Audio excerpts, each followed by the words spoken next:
I came to this strange realization that for a long time in my life, when I would rest or I would give myself what my body needs, I would see that as unproductive. I would see that as I'm missing out. I'm not trusting this thing off the to-do list. I'm not planning for the future. I'm not going to, do this extra thing that I could do for work and like work on my professional development in my spare time. Like I'm not doing that. And when the world stripped back and it was just me and my home, I found myself still doing that to myself. I found myself really like beating myself up for not feeling productive. I just did those little quotey things for people listening to this with my hands. And actually, what this has given me has made me realise I can reframe my rest into actually realising that that is productive. Because if I don't do that, my body doesn't work. And so by actually doing the management I need at my pace, I am being a very productive human. And that is something that I am going to try my hardest never to lose. Welcome to the Slut Drops Hurt podcast with me, Maisie. And me, Beth.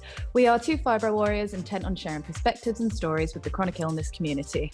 Expect real talk with a dash of humour thrown in as me and my favourite fibro friend tackle a range of topics. Slut Drops Hurt. Yes, a rather cheeky name. It comes from our common realisation that as two divas with chronic illness, slut dropping in the club is way more challenging for us, as are many more things in life.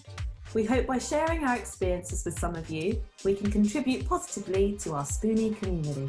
So today's episode is Life in Lockdown, where we discuss everything to do with the lockdown in England from lockdown 1 through to 3. We discuss the great possibilities for change in the disabled community, and we talk about how difficult it's been to be locked in for so long and what we're looking forward to in the future. Welcome to part 2, in which we discuss the brighter things lockdown has brought us, and I get personal about my journey with long COVID.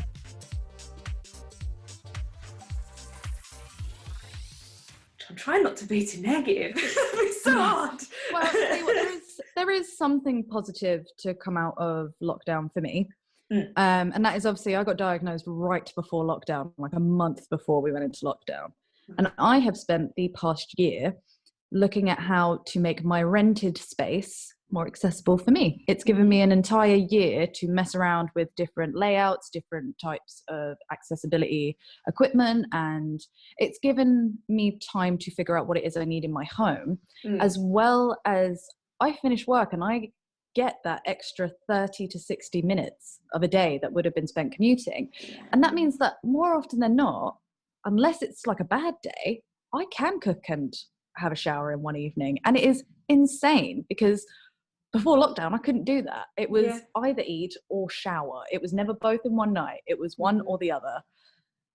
And now I've got an extra hour in my day. It's nice. So I've got all of this time to look after me. I've got time to put a bit of self-care in and eat properly. I actually have the time to make something like a sustainable meal that makes me feel good. And so I think that that's been a really positive point of this lockdown for me, is it's given me time to figure out my diagnosis, figure out what help I need in my own time, my own space, in a safe space. It's given me time in my home. And I wouldn't have been able to do that if we weren't in lockdown. It would have taken me years to figure out what sort of stuff I needed help with because I wouldn't have had time to do it. It's exciting and be able to pace the day a bit more. Don't get me wrong, I do miss get up and go parts of life right now because I feel like every day being the same is slightly more fatiguing. But there are things that I can do with my day more. And also the fact that no one's really doing much right now has allowed me to sort of go, well, I can come out of this massive boom and bust burnout thing I've been doing for a long time and actually give myself time to rest. And figure out what schedule works for you, that's been a huge part of it. And I think that in a way I'm kind of glad I got my diagnosis when I did, in the sense that I just got a chance to sit and be with it, I got to sit and just be for a while. And I can't say that anyone else I know with a diagnosis similar to ours had a chance to do that until this pandemic. It's interesting you put it like that. because like I think back about my experience with my diagnosis. Mm. I had to try and survive in a world that was still moving around me. Yeah. The world is still moving now, but I mean, But it's like, moving at an accessible pace. yeah. So I mean, like, still trying to go to school. I was very young, still trying to go to school, still trying to do college, still trying to do exams, like, but nothing slowed down for me. I think looking at the space I'm in now, I never want to go back to pushing myself to able-bodied standards anymore. Yes, I this have is learned it. that from this pandemic because it was making me more sick. Like this is it. I've read so many articles and stories online, and I've spoken to lots of people, and hearing people's experience is that you can never hit a pause button in life. It's not possible. There's no pause. You've just got to keep going. So when you get diagnosed, you just got to keep going. But this lockdown felt like a pause and a reevaluation of the way the world is. So for it to happen at the same time as my life shifting and changing so drastically, I'm so grateful for it. Like, I'm not grateful there's a pandemic, and I'm not grateful for the consequences it's had, but I am grateful for what it's given me, which is time to pause, breathe, and just be with my diagnosis. Just sit with it for a little while and just process it in my own time, and then start to acknowledge it slowly. I didn't have anywhere to be. I didn't have as tight a schedule. I had work at the same time as I usually do, but I could do it from bed, like I didn't have to get up every day. I didn't have to force myself to do anything. I could literally just sit and be for a while. And now that I've had that time, I'm so much more sort of like ready to be active, be an activist for it, and make sure that the world doesn't go back to the way it was before. Because if that had happened, if this pandemic hadn't have happened, I would probably be an absolute wreck by now, because I would still be doing what able-bodied Beth could do. Yeah. And she can't do that anymore. I completely get what you're saying. Like, it's so nice that you can put that positivity into this time. Like, that's your positive, because we have to find some positives, otherwise we'll all hit mental breakdown. I think, and Lord knows we've all hit them. Like, at some point during this whole thing, this pandemic has been horrific in so many ways. But just on reflection, especially sort of around the New Year time, and we were going back into lockdown, I was just kind of sat there thinking that my life has changed so much in the past year, obviously, as it would, and with a lockdown and pandemic and all sorts of things going on in the world. Yeah. But I tried to take 5 minutes to be like, what's something it gave me? And I hold on to that a lot, because the hours between 6 and 7 is when I would have been commuting in the evening. I take that time and I do something fun with it, or I do something I'd like to do. So I will sit here and read, or I will cook, or I will take an extra long shower, or I will write something. I have dedicated that 1 hour and appreciated it every day. I've tried to do something fun with it, basically, because eventually I'm not going to have that time. Let's be honest. I'm not going to have it every day, at least. So for now, I'm just trying to make the most of it, so that when the world does go back to normal, at least I have some nice memories. Time to just be. I like that. Yeah, exactly. I've been doing similar things. This is it. Because I started to beat myself up a bit more, because I was like, I should be more productive. Like, and I was like, what am I calling productive in my frame of life?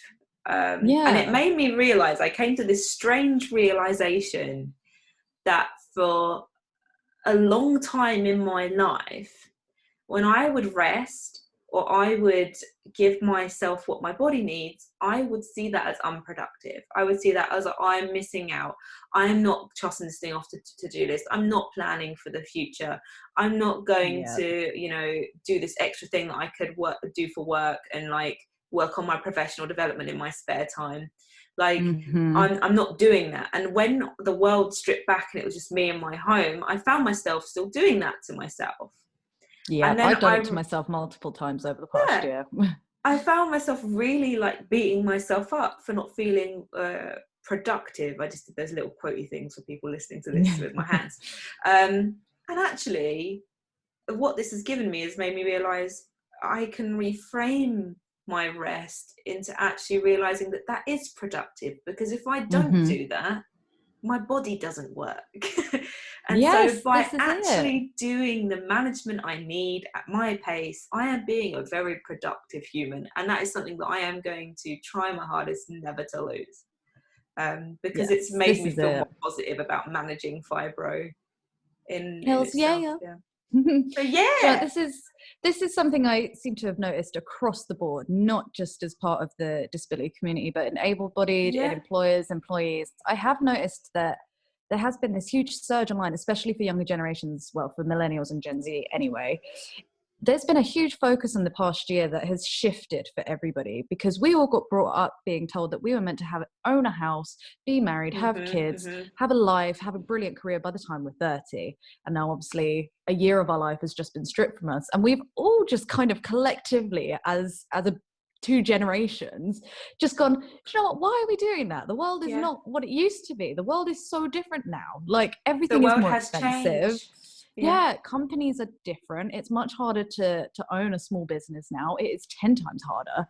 So as two generations and as people, we seem to have evolved in this time and realized that productivity is what you make of it, and it's a frame of mind. It depends on what you view as productive, and that should be different for everybody, because one person's level of productivity should not be somebody else's.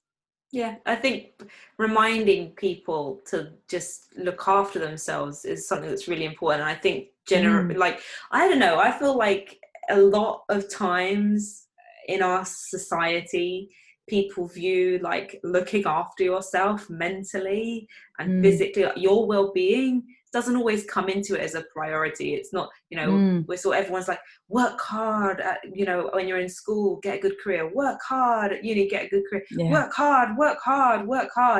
There's no one telling you can relax when you're retired. No one's telling you can work hard, but also relaxation and giving time for yourself is an important part of that working hard. Otherwise you're just going to come back to every task physically exhausted and keep going through this cycle of burnout. That's in general, I think. I like the phrase, you don't live to work, you work to live. And that's the way around it. You don't do you know what, I've got another one up here that's quite similar. It's the goal isn't having more money, the goal is living life on your terms. So it's about earning the money to live, but using it also to live life how you want. And also another phrase that I kind of live life by is that your health, whether it's mental, physical, any form of health at all, is a priority. It is never ever a luxury. It is a priority, and it should always take precedence over anything else, because you matter and your health matters. And if you're in good health, you will produce good work and you will be proud of yourself. So just take that extra bit of time. Definitely. I hope coming out of this, health becomes a big central part of life. I hope so. Especially, and also I hope that the attitude towards mental health will continue to change. I mean, I know that things are changing and were changing before. But slowly though, they've made more progress now. Very slowly, and I hope now it's accelerated to a point where people start to realize how important mental health is, because let's face it, like, we're going to come out of this with a lot of people with some mental health issues. We've done something that humans don't really do. We don't stay inside for this long. We've isolated, and that is not what we're built for. Exactly. Everyone has mental health. I think that's the main thing. Like, everyone has, the up, the down days, and some people experience it more severely than others, but it's important to look after it as you would look after yourself when you have a cold. And so I hope that's a positive thing to come out of it. Yeah, and I think a massive thing people are learning is to appreciate when their mental health is sort of at a low point. I think people are learning to appreciate it in the sense that they're taking the time to notice it and then do something about it. And then they're appreciating the good days so much more because they earned the good day, they took their health into their own hands and they went, you know what, I don't want to feel like this and I don't deserve to feel like this, so I'm going to change it. And I just think that's such a wonderful movement across the board, and I really hope that continues. in every sense. And I hope that it comes across more than just mental health. I really hope that moves across to disability and chronic illness and invisible illnesses and everything. I hope that attitude continues. I kind of has to, because like, as much as this has been frustrating for the chronic illness community, that it took until loads of people started developing long COVID for people to start talking about invisible illness. There's going to be loads of people coming out of this with something chronic. I think both me and you can agree. Like, whatever they put the label on it, whatever it develops to be, and whether these people are suffering from different chronic illnesses and it's causing different chronic illnesses, or it's a new one, they're going to have to face up to the fact that this is real. There are going to be people that need help, so it's got to change. Yeah. Well, history has shown us that chronic and invisible illness spike after a big plague. So like, I was watching a documentary, and the first signs, or the first documented, I think, symptoms of fibromyalgia, and it was called something totally different at the time, came after the plague, after the Spanish influenza. Yeah, I think it was after Spanish influenza or something like that, something that wiped out millions of people. And a few years later, lots of people were coming in with illnesses that just had no symptoms. They had no physical symptoms, and no tests were coming up with anything. And I think that was when they first started documenting chronic and invisible illness. And that's when sort of chronic fatigue and fibromyalgia sort of started to be researched. And obviously they've changed names like 100 times. But history has shown us that after any form of plague or mass health, I don't know what words I'm looking for here, you know what I mean, plague crisis, health crisis, chronic and invisible illness spikes to new levels because of the long-term effects. And so, chronic community, get ready to embrace some new members in the next few years, because it will happen. It will happen. Arms. For people that have long COVID and everything that's going on, I'm all arms. Come over. We will look after you. We will. we always do look after. I mean, I currently have. They think I have long COVID. I mean, that's very difficult to diagnose with someone that already has fibromyalgia, because I'm like, well, half the symptoms are new and half of them are the same. So God knows. But yeah, I'll embrace everyone. I think this is the interesting thing about being chronically ill. It's my relationship with these new symptoms. It's kind of like been, well, they know it's long COVID now. In the beginning, I was like, God, I've got long-term heart damage or something. What's going on? God. But I don't. Luckily, it was not that severe a case for me, and I thank the world that it was not. But these new things, spiked up asthma, things like that, I kind of have been like, okay, well, we'll take each step as it comes, we'll see what happens. Whereas I can imagine someone who's been completely able until having this thing, going through the absolute hell that me and you have been through, which is, what is going on? Like, I know a few. I've had a few conversations with people who are suffering from long COVID, who were really fit and healthy before. Like, they were the epitome of health before catching COVID, and the fear that they have now, because they're obviously thinking the worst. They're thinking, this is going to be my life. Like, I can't imagine this getting any better, because they wake up every day feeling just a little bit worse. And obviously it's the same fear that you and I had when we first started getting symptoms that were big enough for us to notice. And we can't tell them what's going to happen. Like, even doctors can't tell them whether long COVID is going to last forever, and it's a new form of chronic illness, that because they don't know yet. It's only been around for less than a year. And don't get me wrong, that still scares me. It is scary, and I'm scared for them, because whether it's long term or not, they've had their life ripped away from them just as much as we have. It still scares me, but I feel for them so much more, because, like you said, it's so new. And I have learned over the last 9 years to focus on what I have got, not what I've not got, if that makes sense. And so I'm used to this, okay, one step at a time, wait for doctors kind of routine. Don't get me wrong, in the beginning it was quite awful, because I felt like I was going back to the beginning again, until I reshifted my head. I was like, come on, like, you've been a fibro warrior for 9 years now, girl, come on. you can deal with a bit more. Like, I think that's probably what's one of the scarier aspects of long COVID is that it is taking so long for them to get seen, the same way it took so long for us to get our diagnosis. And so it's scary for them to not have constant contact with a healthcare professional to be like, it's okay. They're having to just sit and wait and cross their fingers and hope that eventually they're going to wake up and feel better. And they need to be believed as well. Like, I mean, don't get me wrong, the uptake of belief has been a lot quicker than it was with just our conditions of people still disbelieving that it's not a real thing. But the fact that there's so many doctors on this that have come out and said, okay, yeah, this is a real thing. But in the beginning of the pandemic, they had to wait for this period of time to go before people could believe that their symptoms were still there. Weirdly enough, chronically ill me had a bit of an advantage. I don't usually have advantages. Because you knew who to speak to. You'd already been in touch with everybody before. Like, hey, so just to let you know, new symptom. My paramedics that came to see me were so like, this girl is so calm. They're like, you're so calm. Even when I had COVID, I was like, because, I can't breathe very well. I am a bit scared of where you might say I go next, but I can't change it. I have the thing, and I trust you. You're a medical professional in front of me. I still have some trust in you. Even though me and medical professionals have had up and down relationships, I'm trusting you. I would always trust them. Even if I get a crummy doctor, I still trust that they did what they thought was right, and that's all you can do. Also, I was like, I can't change that you don't know much about COVID yet. Like, you know more than you knew in the beginning. I was very lucky. I didn't get it at the beginning.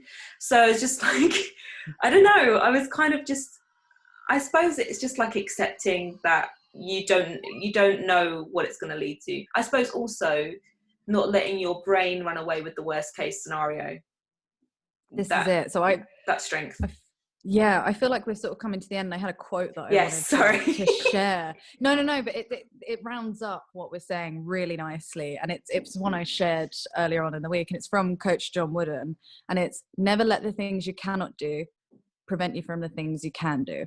Yeah. So stop focusing on all of the things that you think it's taken and it's stopped you being able to do, and start to make lists of things that you can still do and that you want to do, and focus on those instead.